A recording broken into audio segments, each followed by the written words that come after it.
Nous avons abordé un autre grand sujet qui est religion et société dans la France contemporaine. Et pour cela, nous avons eu l'exposé de Philippe Portier, qui est directeur à l'école des hautes études. Il nous dit qu'il y a 40 ans, mon discours était fondamentalement optimiste, avec une courbe de croissance positive. Et donc avec aussi mai 68, qui a conduit à ce qu'il appelle la seconde révolution, la revendication d'une autonomie morale. Alors, il dit que la guerre des deux France commençait à s'apaiser. On parlait à l'époque de la République du Centre.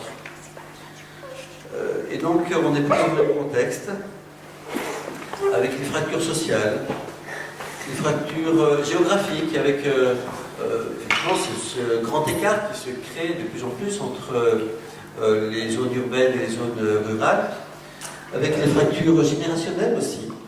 On s'achemine un petit peu vers une tension vers les extrêmes, quoi. Voilà. Et avec la tentation des extrêmes.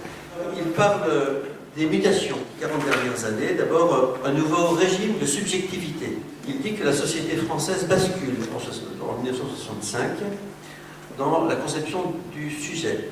Il y avait, à l'époque, quand même des cadres bien nets, sur le plan moral, sur le plan social, et à l'intérieur de ces cadres, il y avait la volonté quand même d'une certaine autonomie, revendication du sujet, etc.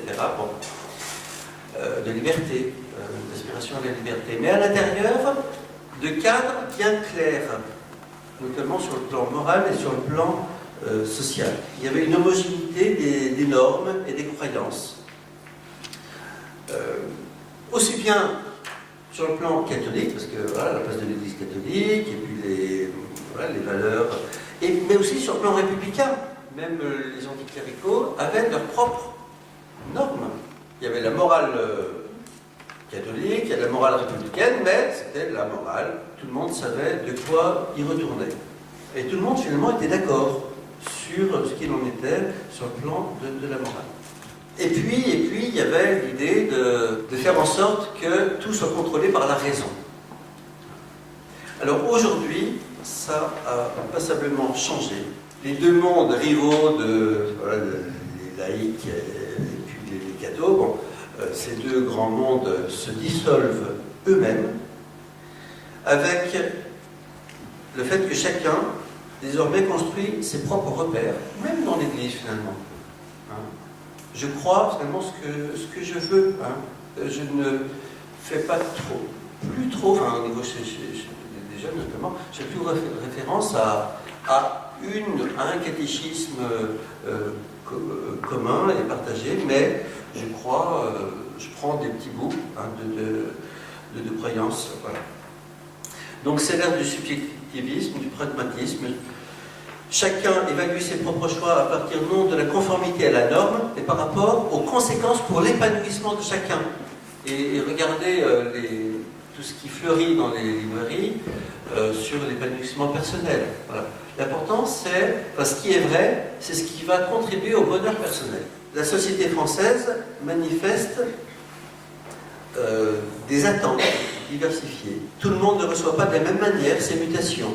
Il y a la France des classes moyennes, il y a la France des périphéries, des fractures sociales, des fractures culturelles, et en même temps, il y a des choses qui semblent être aujourd'hui assez clairement identifiées. Il y a une demande quand même d'institutionnalité, il y a une demande d'ordre public. Il y a du manque d'ordre public.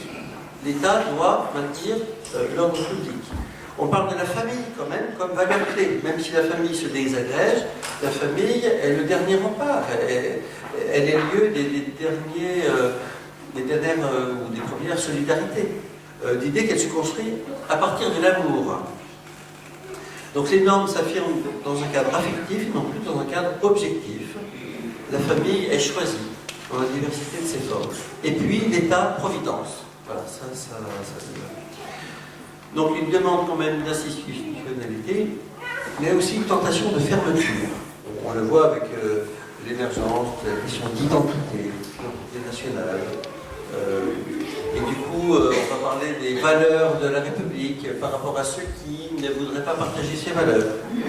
Et on va réaffirmer même les racines chrétiennes, parce qu'on sent que là aussi, il y a quelque chose qui n'est plus partagé. L'histoire ne nous projette plus dans l'avenir, mais nous demande de nous réenraciner. Le monde est à la recherche de son identité. Et puis, quand même, quelque chose qui nous est commun, finalement, c'est une inspiration à ce qu'il appelle l'amitié civique, qui, en grec, chez le philosophe grec, est la philia, l'amitié. Ça paraît contradictoire avec l'association de la fermeture, mais en même temps, donc on fait jouer beaucoup plus les solidarités familiales, qui permettent de faire face aux crises. Il y a une cohésion, quand même, à travers la participation massive à des associations. Et puis, il y a l'émergence quand même de nouveaux mouvements, même politiques, à partir du bas. Les partis traditionnels sont un petit peu discrédités, mais il y a l'émergence quand même d'engagement d'une autre